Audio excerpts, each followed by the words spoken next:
Terminal Joyoboyo Surabaya sudah lama bukan sekadar tempat keberangkatan dan kedatangan bus. Di sela deruk knalpot dan teriakan calo, aroma ketakutan menyelimuti udara. Bukan karena penumpang yang ramai, tapi karena sekelompok preman yang menguasai tempat ini seperti raja tanpa tahta. Dipimpin oleh pria bertubuh gempal berkepala pelontos dan tatapan tajam bernama Johnny Botak, mereka memperlakukan terminal seolah warisan nenek moyang. Pagi itu matahari belum tinggi, tapi teror sudah datang. Suara lantang Johnny menggema di antara deretan warung dan gerobak pedagang kaki lima. Kue-kue murah, tapi gak mau setor. Kau pikir ini tempat nenekmu?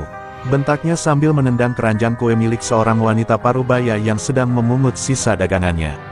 Wanita itu adalah Bu Sarti, penjual kue keliling yang dikenal sabar dan ramah, tapi juga miskin dan tak berdaya.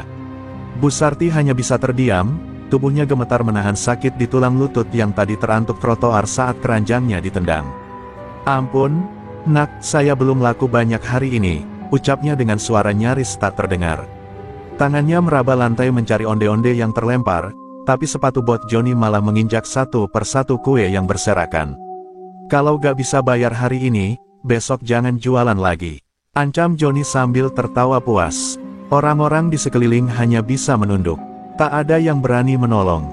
Para sopir yang biasa nongkrong di bawah pohon trembesi pura-pura sibuk memperbaiki kendaraan. Seorang calo sempat melirik, tapi langsung menoleh saat tatapan Johnny menyapu ke arahnya. Terminal Joyoboyo, tempat ribuan kisah berputar, kini seperti panggung bisu ketakutan. Bu Sarti perlahan bangkit, kakinya pincang, keranjang kuenya kosong. Matanya berkaca-kaca, bukan hanya karena sakit fisik, tapi karena harga dirinya yang diinjak-injak. Ia memeluk keranjang kosong itu seperti memeluk kehormatannya yang tersisa. "Maafkan ibu, Tuhan," bisiknya lirih sebelum berjalan perlahan menjauh, meninggalkan lantai penuh onde-onde yang diinjak seperti harapannya. Sementara itu, Johnny Botak duduk kembali di bangku kayu terminal, menyeruput kopi dari warung yang sudah disetujui bayar setoran. Ia tertawa bersama anak buahnya, Ucok Keling, Mamat Kutil, dan Rudi Gingsul. Perempuan kayak gitu tuh harus diajarin. Biar gak lupa siapa bosnya di terminal ini. Teriaknya, disambut gelak tawa. Mereka bangga, seolah tindakan memalak dan menginjak-injak rakyat kecil adalah lambang kekuasaan. Tapi di kejauhan, ada sepasang mata yang memperhatikan. Seorang pria tua sopir bus, teman lama almarhum suami Bu Sarti, hanya bisa menghela napas panjang. Dalam hatinya, ia tahu bahwa terminal ini butuh keadilan. Dan entah kenapa, ia merasa waktu itu akan datang, lebih cepat dari yang Johnny Botak kira.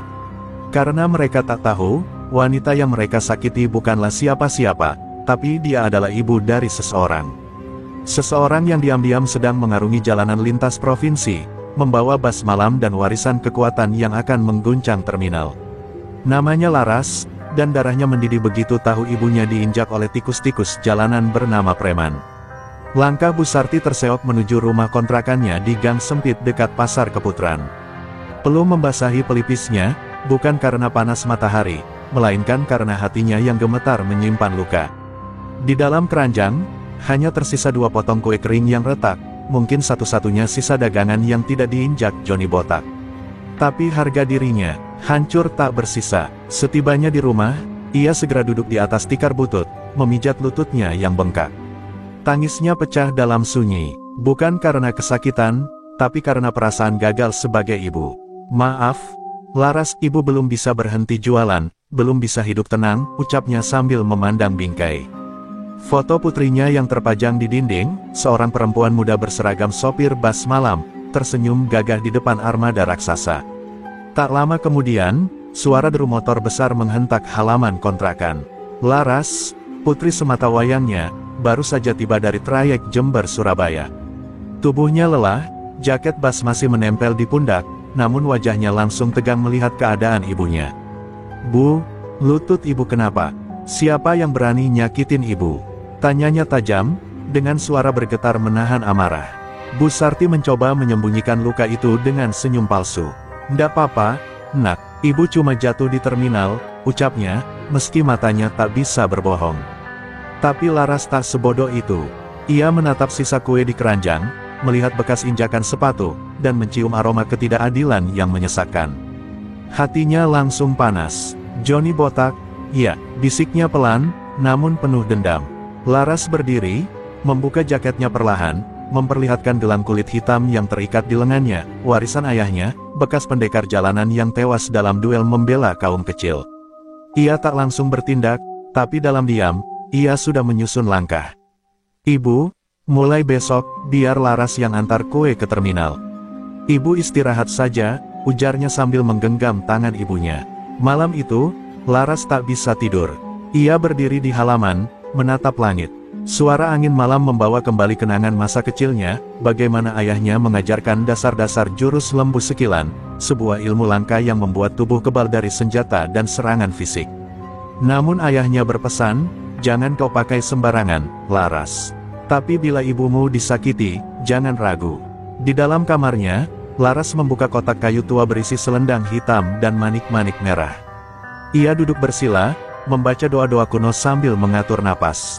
Sinar bulan jatuh tepat ke wajahnya, seperti menyaksikan kebangkitan seorang Sri Kandi. Tubuhnya seakan menyatu dengan kekuatan gaib yang tertidur lama. Dan malam itu, ajian lembu sekilan kembali bangkit. Sementara itu, di terminal Joyoboyo, Johnny botak masih tertawa keras dengan anak buahnya, menikmati hasil palakan hari itu.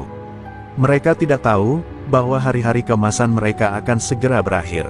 Dan di ujung malam yang tenang, ada satu bisikan dari seorang anak yang sudah menyimpan luka terlalu lama, "Aku datang, demi ibu."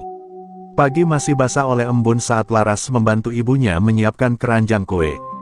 Bu Sarti duduk di sudut dapur, matanya masih sembab, tapi ia tetap berkeras memotong-motong klepon dengan tangan gemetar.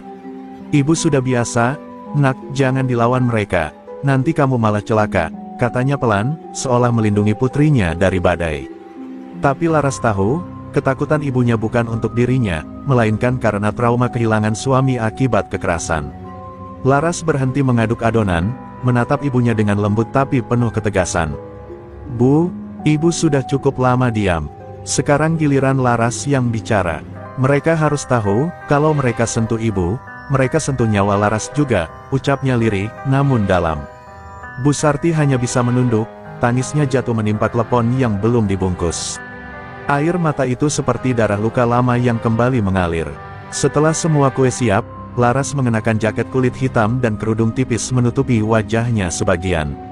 Ia bukan lagi sopir bus yang ramah menyapa penumpang, pagi ini ia adalah bayang-bayang keadilan yang telah disakiti terlalu lama. "Aku cuma mau ngantar kue," katanya pelan pada ibunya. Tapi langkahnya tegas, penuh nyala dendam yang sudah membatu. Di terminal Joyoboyo, suasana mulai ramai. Suara klakson bas dan teriakan calo bersahutan seperti biasa. Namun pagi itu, ada keheningan yang aneh saat Laras melangkah masuk membawa keranjang kue. Pedagang lain melirik, mengenali wajah yang asing tapi penuh tekad. Ia berjalan melewati para preman yang duduk-duduk santai tanpa berkata sepatah pun, belum menyadari siapa yang datang. Ucok Teling, salah satu anak buah Johnny botak, mendekat dengan gaya sombong. Mbak cantik, kuenya enak gak? Tapi jangan lupa setor," ya, ucapnya sambil tertawa. Laras hanya tersenyum tipis. Ia membuka keranjang, mengambil sepotong klepon, dan menyodorkannya. "Coba dulu," katanya tenang. Begitu Ucok menggigit, ia meringis, bukan karena rasanya, tapi karena perutnya tiba-tiba melilit seperti disayat. Rudi Gingsul dan Mamat Kutil tertawa melihat Ucok terhuyung-huyung, tak sadar klepon itu bukan sembarangan. Sambil tetap tenang, Laras menatap mereka satu persatu.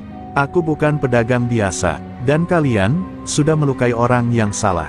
Kalimat itu meluncur dingin, membuat tawa mereka membeku. Aura panas memancar dari tubuh Laras, sesuatu yang membuat bulu kuduk berdiri meski matahari mulai meninggi. Di kejauhan, Johnny botak melihat semua itu dari bangku kayu langganannya. Ia menyipitkan mata, merasa ada yang tak beres. "Siapa tuh cewek?" tanyanya pada calo. "Baru, bos bawa dagangan ibunya Bu Sarti," jawab si calo. Johnny mendengus, lalu berdiri sambil meretakkan tulang leher. Berani-beraninya dia main mata di wilayah gue. Dan pada saat itu pula, dari balik bayangan halte yang tua, Bu Sarti berdiri diam. Ia mengikuti dari jauh, tangannya gemetar memegang keranjang kosong. Ia melihat putrinya berhadapan dengan gerombolan yang pernah menginjak harga dirinya. Tapi yang membuat tangisnya pecah bukan karena takut, melainkan karena haru.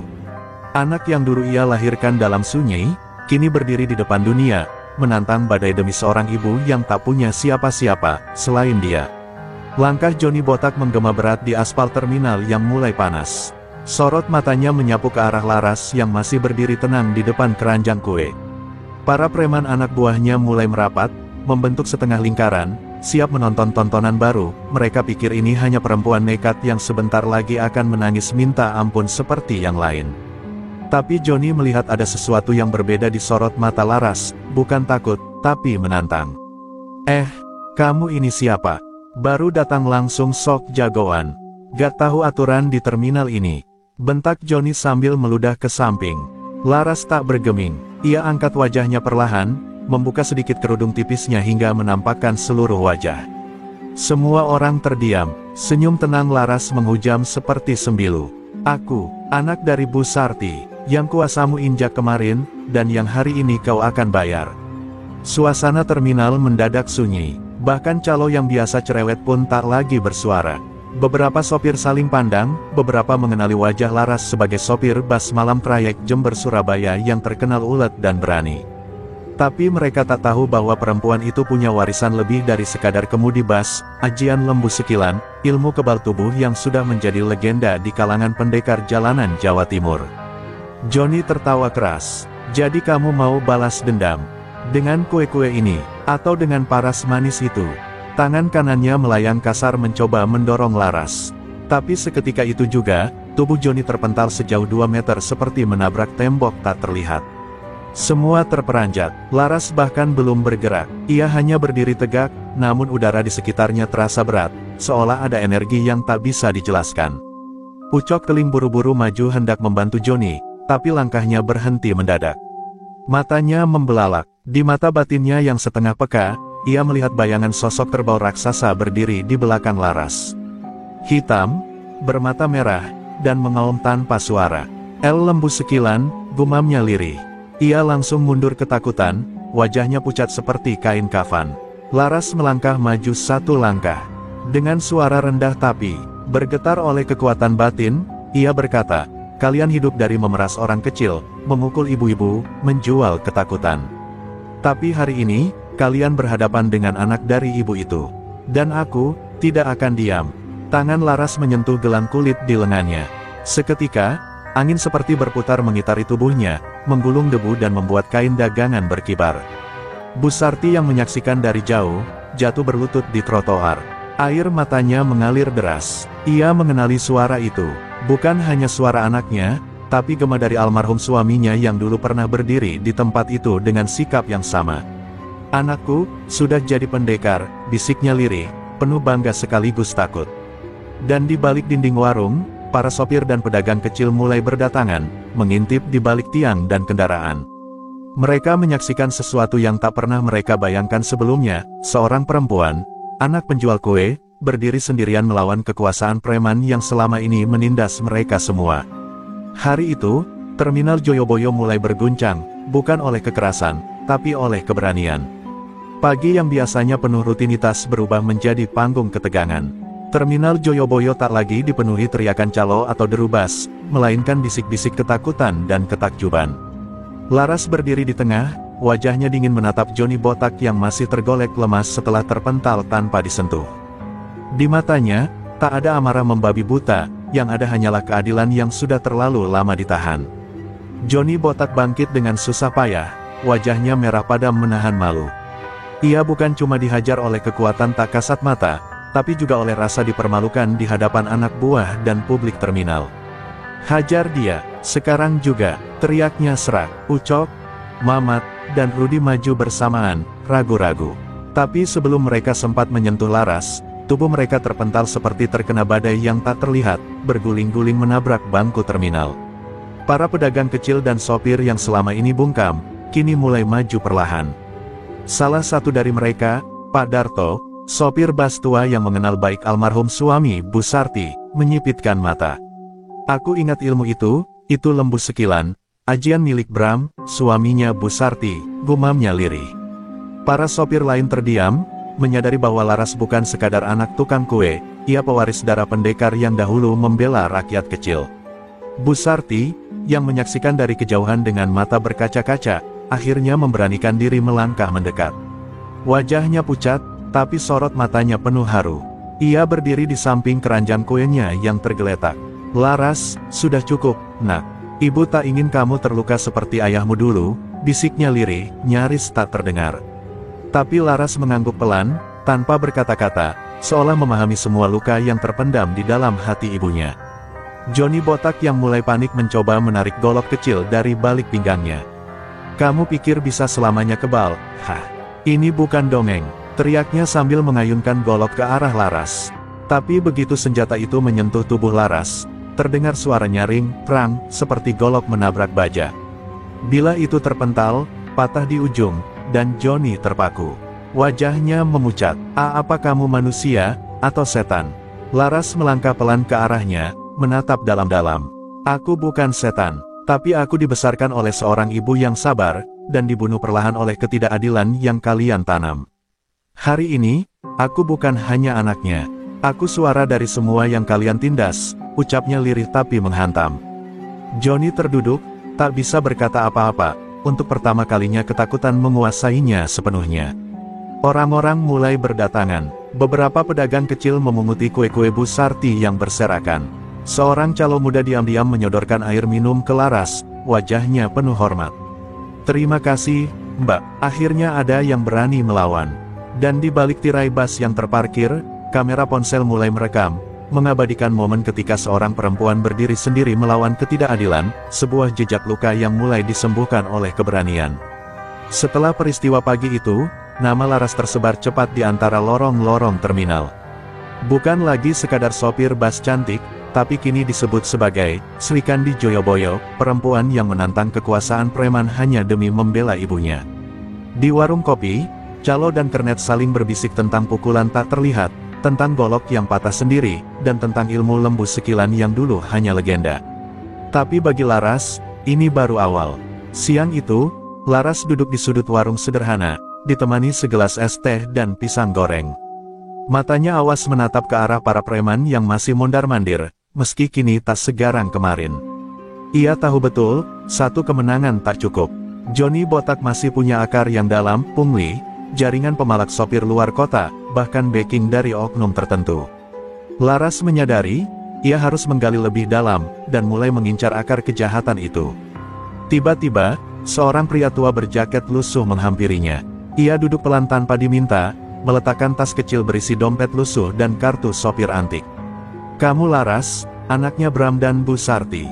tanyanya. Laras mengangguk pelan. "Saya Darto, dulu teman narik ayahmu. Saya saksi waktu beliau dilukai preman di terminal ini, sebelum semua berubah jadi neraka." Suaranya parau, tapi matanya menyimpan bara yang belum padam. Darto mengeluarkan selembar foto tua dari dompetnya, foto Bram muda berdiri bersama para sopir dan pedagang kecil. Dulu terminal ini damai, tapi sejak Johnny naik, semua dibungkam. Yang melawan, dipukuli. Yang bertanya, ditendang keluar. "Kau harus hati-hati, nak, dia bukan preman sembarangan. Ada aparat yang lindungi dia."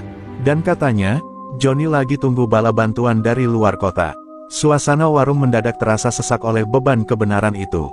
Laras mengepalkan tangannya. "Saya tidak akan mundur, Pak Darto. Saya tak bisa diam setelah apa yang mereka lakukan ke ibu, dan ke semua orang di sini. Kalau dulu ayah jatuh karena sendirian, sekarang saya tak akan ulang kesalahan itu. Kita harus bersatu." Suaranya mantap, menggema hingga membuat para pengunjung warung menoleh. Ada getaran keberanian yang mulai menular dari Laras ke yang lain. Darto menatap Laras dengan mata berkaca. "Kau darah ayahmu, tapi kau juga api dari luka ibumu," gumamnya lirih. Ia mengulurkan secarik kertas berisi nama-nama calo dan preman yang jadi kepanjangan tangan Johnny.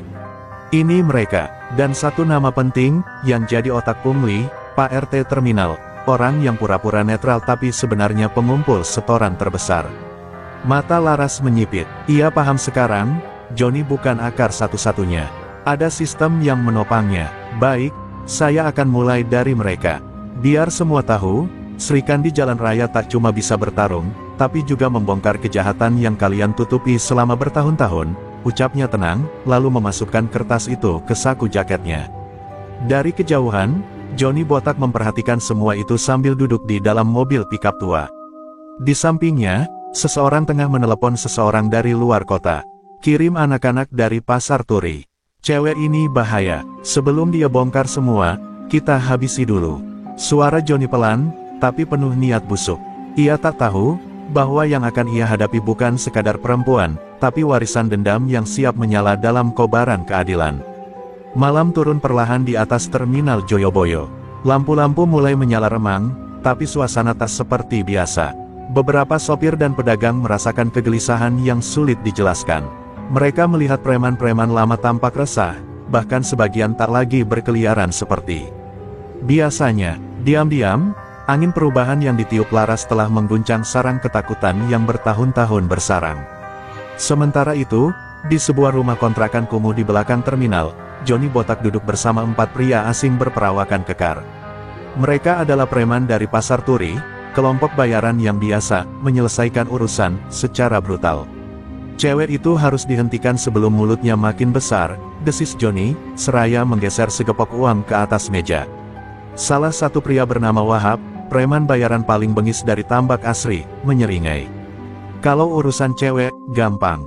Besok pagi, kita bikin dia gak bisa jalan lagi. Tapi malam itu juga, Laras duduk bersila di kamar kecil kontrakannya, memejamkan mata di depan sebatang dupa dan gelang kulit peninggalan ayahnya. Ia tahu, sesuatu yang besar sedang bergerak. Ia merasakan kegelisahan itu merambat dari bumi ke dadanya. Ilmu lembu sekilan bukan sekadar kebal, tapi juga memberi kepekaan terhadap bahaya yang mengintai. Dan malam ini, bayangan itu mulai merayap, membawa bau darah dan kekerasan. Di luar, Pak Darto mengetuk pelan. Laras, ada tamu malam-malam. Ketika Laras membuka pintu, seorang calon muda bernama Edo datang terbata-bata, napasnya ngos-ngosan. Mbak, saya dengar dari warung, Johnny manggil orang-orang pasar turi. Katanya besok pagi mereka bakal main tangan ke sampeyan, dan katanya ibu sampeyan juga mereka incar.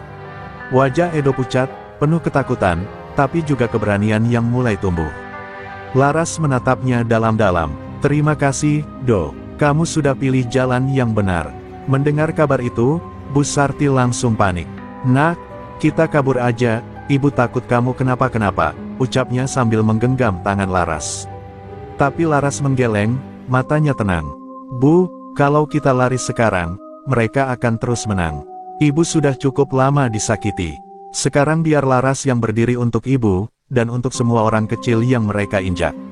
Suaranya lembut, tapi ada api yang menyala di balik kata-kata itu. Pagi harinya, terminal kembali ramai seperti biasa, tapi suasananya tegang. 6 pria asing berjalan menyusuri lorong terminal, langkah mereka berat, sorot mata penuh ancaman. Mereka menanyai orang satu persatu, mencari perempuan sopir bas bernama Laras. Tapi tak satu pun orang memberi petunjuk. Diam-diam, para sopir dan pedagang sudah mulai berpihak pada Laras.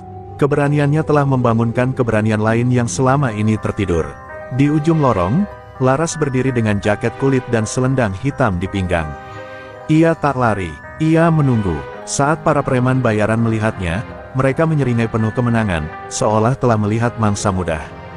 Tapi langkah mereka mendadak melambat ketika melihat mata Laras, mata yang tak gentar, bahkan seolah menantang takdir.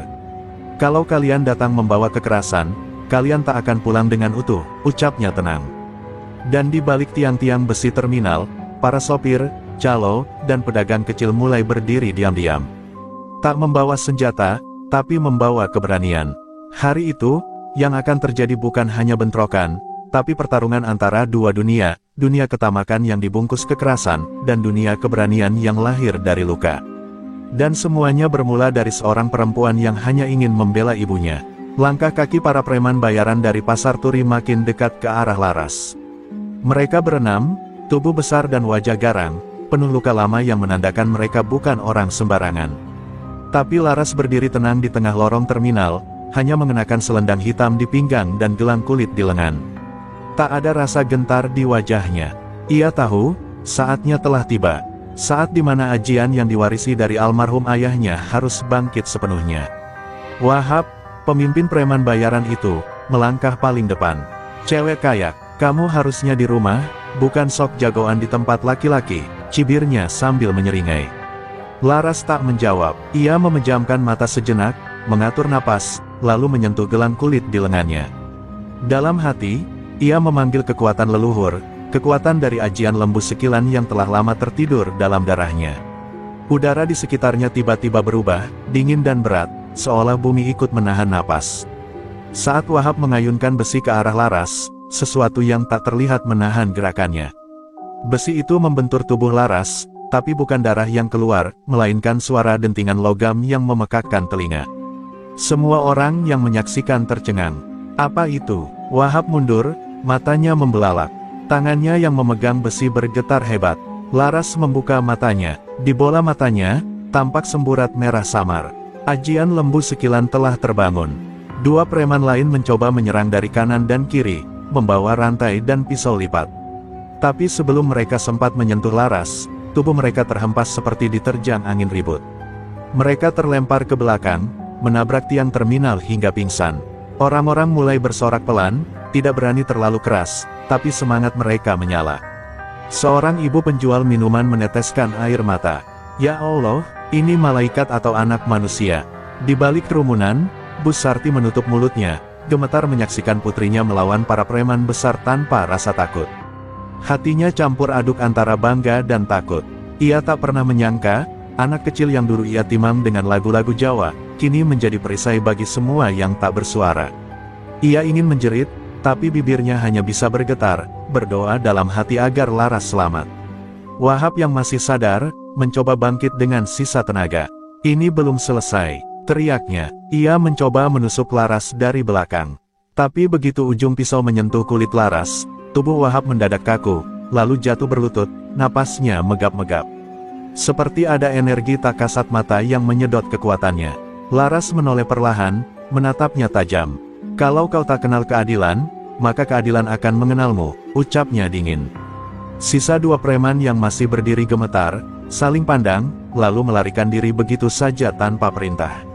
Mereka tahu ini bukan lawan biasa. Ini bukan wanita biasa, ini adalah sisa darah pendekar yang tak bisa dibeli dengan uang atau diancam dengan senjata. Dan terminal Joyoboyo hari itu menjadi saksi, bagaimana seorang perempuan, dengan luka di hati dan keberanian di dada, berdiri melawan gelombang ketakutan. Di belakang Laras, para sopir dan pedagang mulai melangkah maju, bukan dengan senjata, tapi dengan tekad. Mereka mulai merapat, berdiri di belakang Laras. Dan untuk pertama kalinya, Joni botak yang menyaksikan dari kejauhan tak berani keluar dari persembunyiannya. Ia tahu, badai telah datang, bukan dari luar, tapi dari seorang anak penjual kue, yang kini telah berubah menjadi satria jalanan. Setelah kemenangan siang itu di terminal Joyoboyo, nama Laras bukan hanya menjadi legenda baru di Surabaya, tapi juga menjalar ke jalur lintas kota. Sopir-sopir bas malam mulai menceritakan kisahnya sambil ngopi di warung perbatasan, tentang seorang perempuan sopir yang melawan preman tanpa senjata, hanya dengan kekuatan hati dan ilmu warisan leluhur. Tapi justru di tengah pujian itulah, bahaya baru mengintai dalam gelap. Malam itu, Laras kembali menjalankan trayek Surabaya-Jember. Bas yang ia kemudikan melaju perlahan meninggalkan terminal, penumpang di dalam tertidur, sementara di luar hujan turun deras. Jalanan sepi, hanya lampu-lampu truk yang sesekali melintas. Tapi di tikungan gelap wilayah Taman Sidoarjo, sebuah truk box tiba-tiba menghalangi laju bas. Sopir bas yang lain mungkin akan panik, tapi Laras tahu, ini bukan kecelakaan. Ini jebakan. Dari balik pepohonan, 4 pria bertopeng muncul sambil membawa balok kayu dan rantai. Mereka mengetuk kaca depan bas sambil tertawa. "Turun kau, cewek kebal. Mau lihat seberapa tahan kulitmu malam ini?" Salah satu dari mereka berteriak. Penumpang di dalam mulai panik. Laras segera membuka mikrofon internal, suaranya tenang. "Semua tetap di tempat, jangan panik. Aku yang akan keluar." Ia menyalakan lampu kabin dan tersenyum kecil pada penumpang. "Percayalah, saya bukan sopir biasa." Begitu keluar, Laras berdiri sendiri di bawah guyuran hujan. Petir menyambar, menyinari gelang kulit di lengannya yang mulai menyala samar. "Kalian kiriman dari Joni?" tanyanya datar. Para pria itu tak menjawab, mereka langsung menyerang serempak. Tapi seperti adegan yang terulang, tubuh Laras tak tersentuh. Rantai, balok, bahkan besi, semuanya mental sebelum mencapai kulitnya. Salah satu penyerang terpental dan jatuh ke dalam parit dengan teriakan panik. Ini nggak masuk akal. Dia bukan manusia, teriak salah satu dari mereka. Tapi Laras melangkah maju, wajahnya tak berubah sedikit pun. Aku manusia, tapi aku berdiri atas nama semua yang kalian teror di jalanan ini, ucapnya. Ia mengayunkan tangan kosong, angin tajam seperti bilah menyapu, membuat dua penyerang lainnya jatuh terguling, merintih dalam lumpur. Dari kejauhan, sorot lampu truk mulai bermunculan. 3 bas malam berhenti di pinggir jalan, sopir dan kernet keluar sambil membawa senter dan batang besi. Salah satu sopir, Bang Roni, menatap Laras dengan kagum.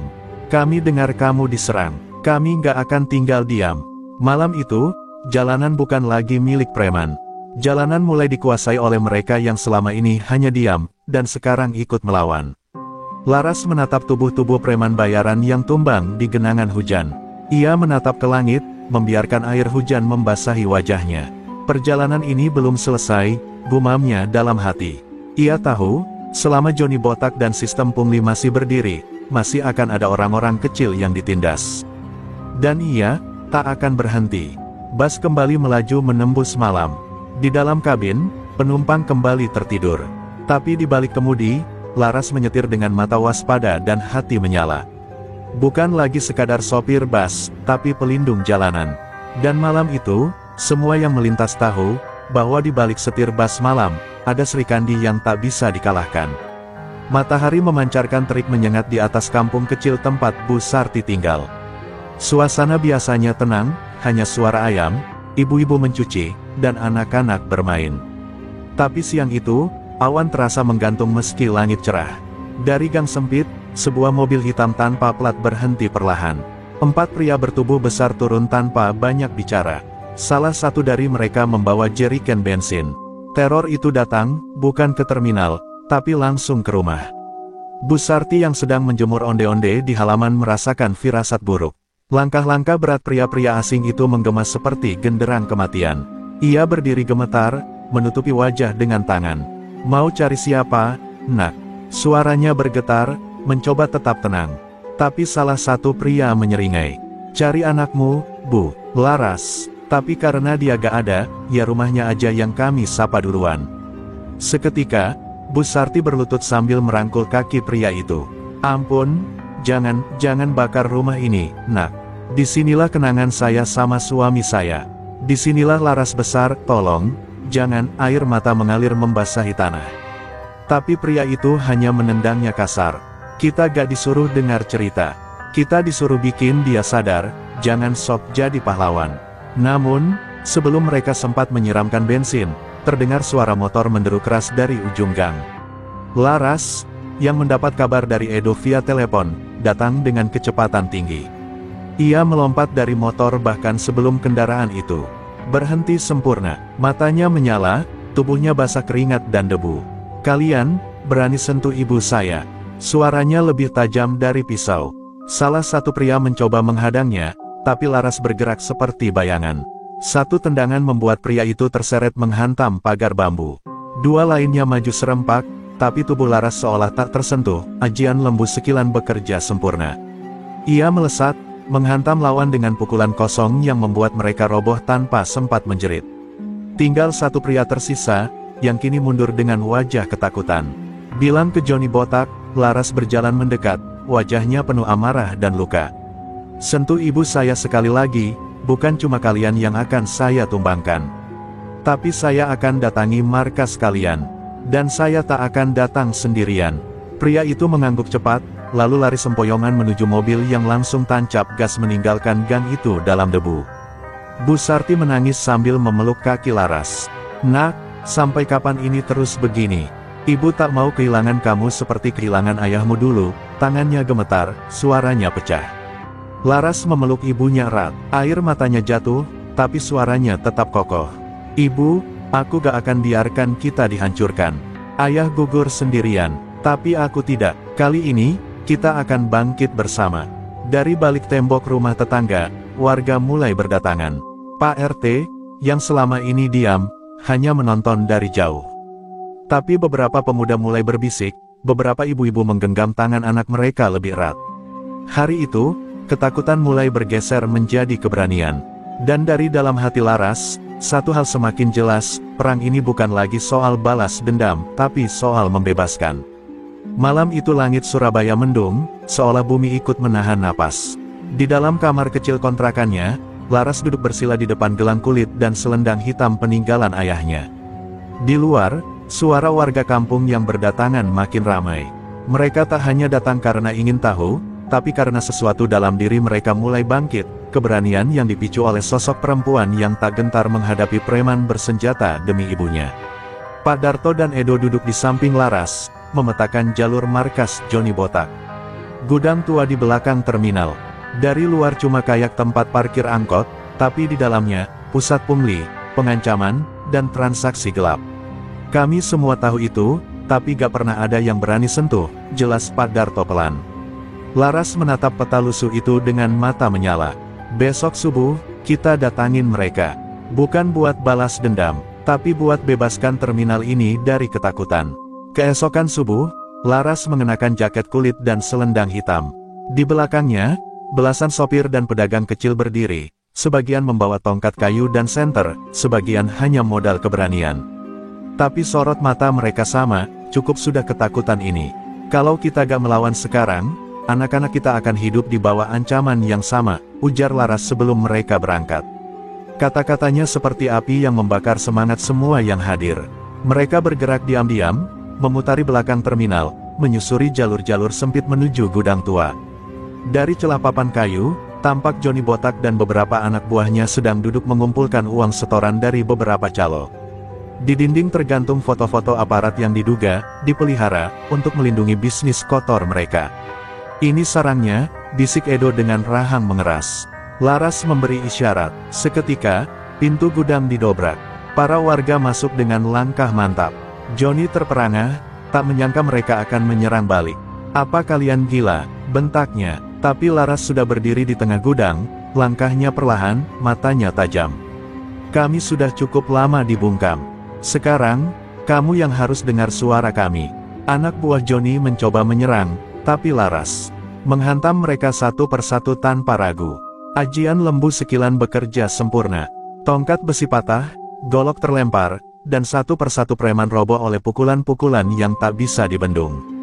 Di sudut ruangan, Johnny menggenggam pisau, wajahnya ketakutan. Kau pikir kamu bisa ubah semuanya? Kamu cuma cewek kecil dari gang sempit. Teriaknya putus asa. Laras menghampiri Johnny pelan, menghentikan langkah tepat di hadapannya. Ya, aku perempuan, tapi aku lahir dari ibu yang sabar, dan ayah yang gugur karena melawan kalian. Aku tumbuh di tanah ini. Dan hari ini, aku datang bukan untuk membunuh, tapi untuk mengakhiri semua ini. Ia memegang tangan Johnny yang membawa pisau, lalu menekannya perlahan ke lantai hingga pisau itu jatuh. Johnny berlutut, kalah total. Teriakan warga bergema dari luar. Polisi yang diam-diam dipanggil oleh salah satu sopir akhirnya tiba, menyaksikan kondisi gudang dan tumpukan uang pungli. Warga bersorak, bukan karena kekerasan, tapi karena keberanian telah menang. Dan Laras berdiri di tengah, dengan tubuh penuh keringat dan luka, tapi dengan hati yang utuh. Malam itu, sarang preman tumbang, bukan oleh kekuatan senjata, tapi oleh cinta seorang anak dan keberanian seorang Srikandi. Sorotan kamera media memenuhi ruang sidang pengadilan negeri Surabaya. Nama Johnny Botak dan kasus terminal Joyoboyo menjadi perhatian publik setelah video penyerbuan gudang pungli viral di berbagai media sosial. Di barisan belakang ruang sidang, Laras duduk mendampingi Bu Sarti dan para sopir serta pedagang kecil. Mereka semua datang bukan untuk balas dendam, tapi untuk memastikan keadilan benar-benar ditegakkan. Jaksa penuntut umum membacakan dakwaan dengan suara tegas, menyebutkan pasal-pasal pemerasan, penganiayaan, pengancaman, serta dugaan keterlibatan aparat dalam pembiaran praktik premanisme. Wajah Johnny Botak tampak kuyu dan lesu. Tak ada lagi senyum angkuh, tak ada lagi ancaman. Ia kini duduk sebagai terdakwa yang tak lagi punya kekuatan selain pengacara yang berbicara lesu. Saya hanya menjalankan sistem, saya disuruh, saya tidak sendirian, katanya tergagap. Hakim menatap tajam. Saudara mengaku hanya menjalankan sistem. Maka siapa yang menciptakan ketakutan di terminal selama ini? Siapa yang membuat rakyat kecil harus membayar untuk dagang di tanah mereka sendiri? Johnny tertunduk. Di bangku pengunjung, Bu Sarti menggenggam tangan Laras erat. "Ayahmu pasti bangga, nak," bisiknya lirih. Air mata mengalir di pipinya. Saat giliran Laras maju sebagai saksi, suasana ruang sidang hening. Ia berdiri tegak di mimbar, mengenakan baju putih dan selendang hitam. "Saya tidak berdiri di sini sebagai pendekar. Saya hanya seorang anak dari penjual kue keliling, yang lelah melihat ibunya ditindas. Saya tak bisa diam saat rasa takut dijual bebas di terminal. Jika saya salah karena melawan, maka hukum saya. Tapi kalau saya benar, bebaskan rakyat dari ketakutan." Kata-katanya menggetarkan ruang sidang. Beberapa awak media bahkan meneteskan air mata. Hakim mengangguk pelan, lalu mengetukkan palu. Setelah mendengar kesaksian dan bukti, pengadilan menjatuhkan hukuman 9 tahun penjara kepada terdakwa Johnny Botak, dan menyatakan Terminal Joyoboyo berada di bawah pengawasan langsung Pemkot Surabaya. Setiap pungli, premanisme, dan kekerasan akan diberantas dengan hukum. Ruang sidang bergemuruh oleh tepuk tangan dan tangis haru. Namun, Laras tahu bahwa ini baru permulaan. Di luar gedung pengadilan, beberapa wajah asing mengamati diam-diam. Ia tahu, masih banyak jaringan yang belum tersentuh. Sistem lama tak runtuh hanya dengan satu vonis. Tapi hari ini, setidaknya, satu akar telah dicabut. Ia berjalan keluar gedung dengan kepala tegak, disambut pelukan warga dan awak media. Tapi hatinya tetap waspada. Di rumah malam itu, Laras duduk di teras. Sambil memandangi langit, Bu Sarti datang membawa secangkir teh. "Besok mulai narik lagi, nak." Laras tersenyum tipis. "Iya, Bu, tapi kali ini, bukan cuma narik penumpang. Aku juga narik harapan. Supaya setiap anak kecil yang lihat sopir bas perempuan di jalanan, tahu, bahwa jalan ini bukan milik preman. Tapi milik semua yang berani jujur." Dan jauh di balik bayang-bayang Surabaya, seseorang sedang menonton rekaman sidang dari ponselnya. Pria itu berjenggot tipis, bermata tajam, dan mengenakan jaket kulit. Ia tersenyum miring. "Johnny tumbang. Tapi Laras, kau belum kenal aku. Aku bukan preman terminal, aku penguasa jalan lintas Sumatera." Angin berhembus pelan, tanda bahwa badai berikutnya akan segera datang. Angin sore berhembus lembut di Terminal Joyoboyo, membawa aroma baru, aroma kebebasan. Pedagang tak lagi membayar uang keamanan, sopir-sopir bisa mengaso tanpa rasa cemas, dan ibu-ibu keliling seperti Bu Sarti kembali menjajakan kue dengan senyum damai. Tapi di balik kedamaian itu, Laras tak pernah benar-benar tenang. Ia tahu, seperti pepatah ayahnya dulu, preman tumbang bukan berarti sistem padam. Dan firasatnya segera menjadi nyata. Sore itu, sebuah bas malam jurusan Medan Surabaya masuk terminal. Tak seperti biasanya, beberapa pria turun tanpa membawa barang, hanya dengan tas selempang hitam dan sorot mata tajam. Mereka tak langsung naik ojek atau menunggu jemputan, melainkan duduk di warung terminal, mengamati sekitar dengan pandangan dingin. Salah satu dari mereka memutar video sidang Laras di ponselnya, tersenyum sinis. "Ini dia, cewek kebal itu." Malam harinya, Laras menerima pesan dari nomor tak dikenal. Isinya hanya 2 kata, "Giliranmu." Ia langsung terdiam, bukan karena takut, tapi karena ia tahu, gaya ancaman ini bukan dari preman jalanan biasa. Ini gaya preman kelas berat, terstruktur, sistematis, dan cenderung kejam. Edo yang sedang membersihkan kaca bas langsung menoleh saat melihat wajah Laras berubah tegang. "Ada apa, Mbak?" Laras hanya menjawab pelan, "Badai baru datang." Keesokan paginya, warung Bu Sarti dilempari batu. Tak ada yang terluka, tapi temboknya penuh coretan cat semprot, "Anakmu bikin masalah." Beberapa pedagang ketakutan, mulai bicara soal preman Sumatera yang terkenal sadis dan kejam. Pak Darto pun datang dengan kabar buruk. "Aku dengar dari kenalan lama, kelompok dari lintas Sumatera bernama Keluarga Utara, dikirim untuk habisi kamu. Pimpinan mereka, namanya Anton Medan." Nama itu membuat Laras termenung. Anton Medan bukan nama baru. Dulu ayahnya pernah bercerita soal dia, preman jalan lintas yang menguasai jalur dari Lampung sampai Pekanbaru, dikenal kejam tapi juga licik. Jika dia benar turun tangan, maka ancamannya bukan sekadar fisik, tapi juga strategi. Laras tahu, ini bukan lagi soal menjaga terminal, tapi melindungi semua yang telah ia bangun. Malamnya, Laras duduk di dalam bas kosong, menatap keluar jendela yang basah oleh hujan. Ia memutar ulang suara ayahnya dari rekaman lama yang masih disimpan di ponsel. Kalau kamu tak berdiri saat kebenaran dilukai, kamu bukan hanya penakut, tapi pengkhianat bagi mereka yang percaya padamu. Air matanya jatuh pelan, tapi bukan karena takut, melainkan karena ia sadar, pertarungannya kini masuk babak baru.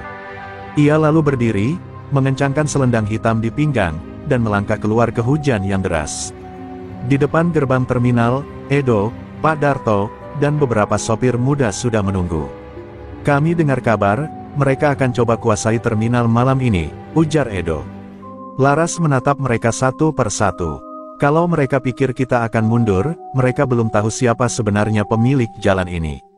Dan malam itu, terminal Joyoboyo kembali bersiap, bukan dalam ketakutan, tapi dalam kesadaran.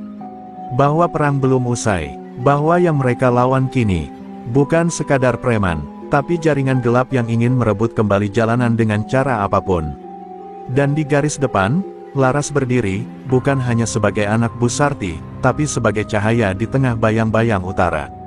Malam turun pelan di Surabaya, tapi hawa mencekam menyelimuti terminal Joyoboyo.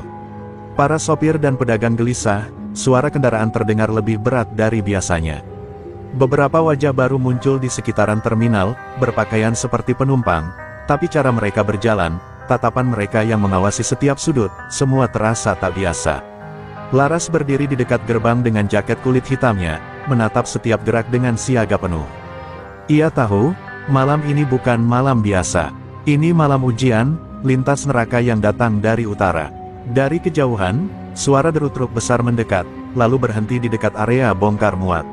5 pria turun perlahan, satu di antaranya bertubuh besar dengan tatapan tajam menyeringai ke arah Laras. "Jadi ini dia perempuan yang bikin saudara kami masuk penjara," ucapnya, suaranya berat dan serak. "Namaku Rambo, anak buah langsung Anton Medan. Kami nggak datang buat basa-basi. Kami datang untuk mengembalikan hukum jalanan ke tangan kami." Seketika suasana memanas. Beberapa sopir mulai merapat ke arah Laras. Edo, meski tubuhnya kecil, berdiri di samping Laras dengan tangan terkepal. "Kalian salah tempat. Ini bukan terminal Sumatera. Di sini, kami gak tunduk pada preman lagi." Tapi Rambo hanya tertawa, lalu mengangkat satu tangan. Puluhan pria berbadan kekar tiba-tiba muncul dari balik truk, semua membawa senjata tumpul, rantai, bahkan golok pendek. Suara napas warga tercekat. Laras maju perlahan, berdiri di antara dua dunia, preman bayaran dan rakyat kecil yang mulai belajar melawan. "Kalian boleh datang dengan jumlah banyak, tapi kami datang dengan alasan kuat, kami melindungi rumah kami," ucapnya tegas. Ia membuka jaketnya, menunjukkan gelang kulit dan selendang hitam. Dan saat langkah pertama dari kelompok Rambo maju, Laras memejamkan mata, dan ajian lembu sekilan kembali menyala dari tubuhnya. Pertempuran pecah. Rintik hujan mulai turun, seolah langit ikut menggiring pertempuran menuju klimaks. Tubuh Laras bergerak seperti bayangan, tak tersentuh, memukul tanpa ragu. Satu persatu lawan tumbang, bukan karena kekuatan fisik semata, tapi karena keberanian yang lahir dari luka panjang. Para sopir yang terinspirasi ikut bertempur. Warung-warung menutup pintu, tapi dari dalamnya terdengar doa. Rambo melihat anak buahnya mulai tumbang, lalu menyerang Laras dengan rantai baja. Tapi rantai itu terpental sebelum menyentuh kulitnya. Laras menangkis, memutar tubuh, lalu menghantam dada Rambo dengan tenaga dalam penuh. Pria bertubuh besar itu terpelanting dan jatuh menghantam tiang beton. "Kirim pesan pada Anton Medan," ucap Laras dingin. "Ini bukan jalan kalian lagi." Polisi akhirnya datang terlambat, tapi cukup untuk mengamankan sisa-sisa kekacauan. Beberapa preman berhasil kabur, tapi sebagian besar ditangkap. Terminal Joyoboyo hancur sebagian, tapi bukan oleh ketakutan, melainkan oleh perlawanan. Dan di tengah terminal yang basah oleh hujan dan darah, Laras berdiri dengan tubuh penuh luka, tapi matanya tak kehilangan nyala keberanian. Malam itu menjadi titik sejarah. Terminal yang dulu dikuasai preman, kini dilindungi oleh seorang perempuan dan rakyat kecil yang tak mau lagi tunduk. Tapi Laras tahu, pertarungan belum selesai. Anton Medan belum muncul sendiri. Dan perang terbesar akan terjadi, bukan di terminal, tapi di jalan lintas Sumatera. Dan Laras siap menuju ke sana. Fajar baru menyingsing di Surabaya, tapi tak ada damai di hati Laras. Setelah kekacauan di terminal Joyoboyo malam sebelumnya, ia tahu semuanya belum berakhir. Rambo mungkin tumbang, tapi Anton Medan belum muncul. Dan jika ia tak dihentikan di sumbernya, maka premanisme akan terus menjalar ke jalanan, seperti luka yang tak kunjung sembuh. Laras berdiri di depan bas malamnya yang kini sunyi, memandang ke arah utara. Sudah waktunya aku yang datang ke mereka, bisiknya dalam hati. Bu Sarti menangis diam-diam saat Laras mengepak barang. Kamu yakin harus ke sana sendiri, nak? Jalan lintas Sumatera bukan tempat aman. Apalagi bagi perempuan seperti kamu. Laras tersenyum tipis dan menggenggam tangan ibunya. Justru karena aku perempuan, Bu. Biar mereka tahu, keberanian tak ada hubungannya dengan jenis kelamin. Aku tak ingin anak-anak sopir hidup dalam ketakutan seperti kita dulu. Dengan bas yang dimodifikasi sederhana, Laras memulai perjalanannya menyusuri jalur lintas timur Sumatera, jalan yang dikenal keras, penuh lubang, dan lebih banyak dikuasai oleh preman daripada polisi. Edo dan 2 sopir setia ikut mendampingi dari dalam mobil pickup di belakang, membawa logistik dan keberanian. Sepanjang jalan, mereka melewati sisa-sisa ketakutan, pos pungli terbakar, bangkai truk sopir yang memberontak, dan cerita-cerita rakyat kecil yang kehilangan harapan. Di Palembang, Laras dihentikan oleh beberapa sopir truk yang mengenal wajahnya dari video viral. Mereka menawarinya tempat singgah dan informasi. Salah satu dari mereka, Pak Syam, berbisik lirih. Anton Medan markasnya di sebuah gudang tua dekat perbatasan Jambi. Tapi dia bukan cuma preman, Mbak, dia punya aparat backing, tentara bayaran, bahkan pengusaha solar oplosan di belakangnya. Kau tak akan sekadar melawan preman, kau akan melawan sistem. Tapi Laras tak goyah. Baginya, jika ketakutan adalah sistem, maka perlawanan juga harus menjadi sistem. Di perbatasan Jambi, saat malam turun, Laras dan tim kecilnya mengendap di antara semak-semak menuju gudang besar di tengah kebun sawit. Dari kejauhan, suara tertawa kasar, dentingan botol, dan teriakan perintah terdengar jelas. Di dalam, puluhan preman bersenjata berjaga. Dan di kursi besi tengah gudang, duduk seorang pria besar berjenggot dengan mata tajam, Anton Medan. Aku sudah dengar tentangmu, Laras, katanya lirih saat melihat siluet tubuh perempuan itu muncul dari kegelapan. Perempuan kecil dari Surabaya yang berani melawan arus. Ia berdiri pelan, menatap Laras tajam. Tapi kau datang ke tempat yang salah. Ini bukan panggungmu. Laras tak gentar. Ia melangkah maju, membuka jaket dan mengikat selendang hitamnya. Ini bukan tentang panggung, ini tentang menumbangkan ketakutan di tempat ia tumbuh. Dan malam ini, akar kalian akan kutebas sendiri. Suasana mendadak membeku. Anton mengangkat tangan, dan anak buahnya mulai bergerak. Tapi sebelum bentrokan pecah, langit menggelap, angin kencang menerpa gudang. Laras memejamkan mata, dan ajian lembu sekilan menyatu dengan tanah yang diinjaknya.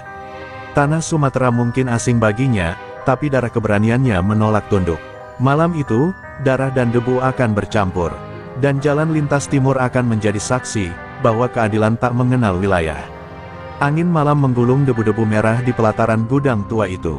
Langkah Laras mantap, meski di hadapannya puluhan anak buah Anton Medan mengepung dengan rantai, golok, dan tatapan haus darah.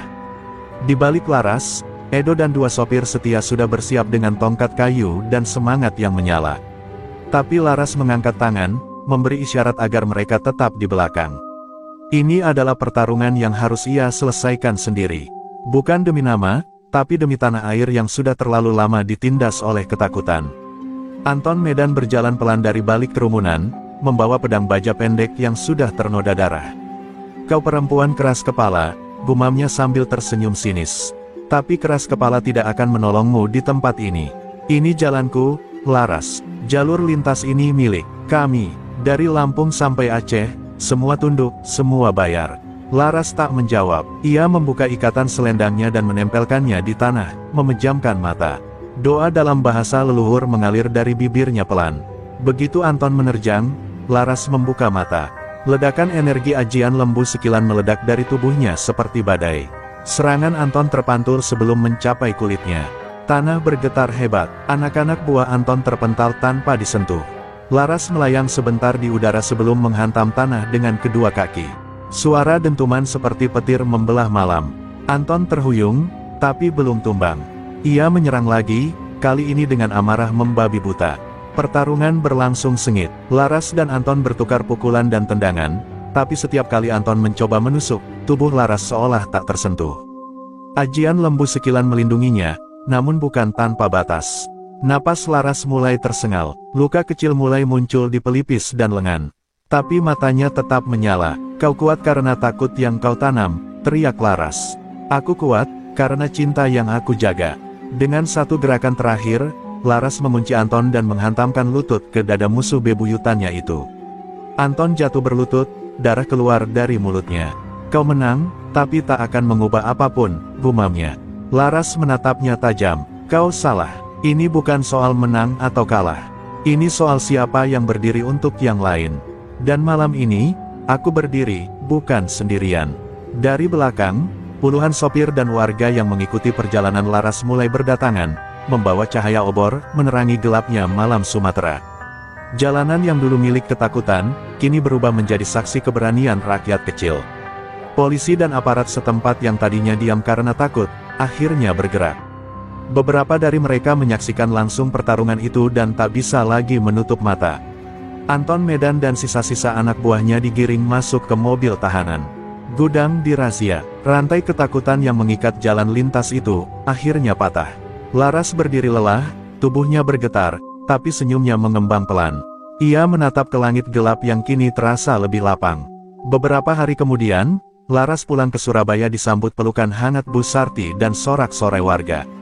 Terminal Joyoboyo bersih dari pungli, dan kini memiliki pos penjaga relawan. Laras kembali menarik bus, kali ini dengan tenang, tanpa rasa cemas. Di kaca depan busnya tertulis, "Jalan ini milik semua yang berani jujur." Dan setiap kali ia menginjak pedal gas, ia tahu, ia bukan hanya sedang mengantar penumpang, tapi mengantar harapan. Dan legenda itu pun tertulis dalam bisik-bisik di setiap warung terminal, dari Jawa hingga Sumatera. Tentang seorang sopir bus cantik, anak penjual kue keliling, pemilik ajian lembu sekilan, yang menantang kekuasaan preman, dan mengembalikan jalan raya kepada mereka yang berhak. Bukan dengan senjata, bukan dengan kekuasaan, tapi dengan keberanian, cinta, dan luka yang tak pernah membuatnya menyerah.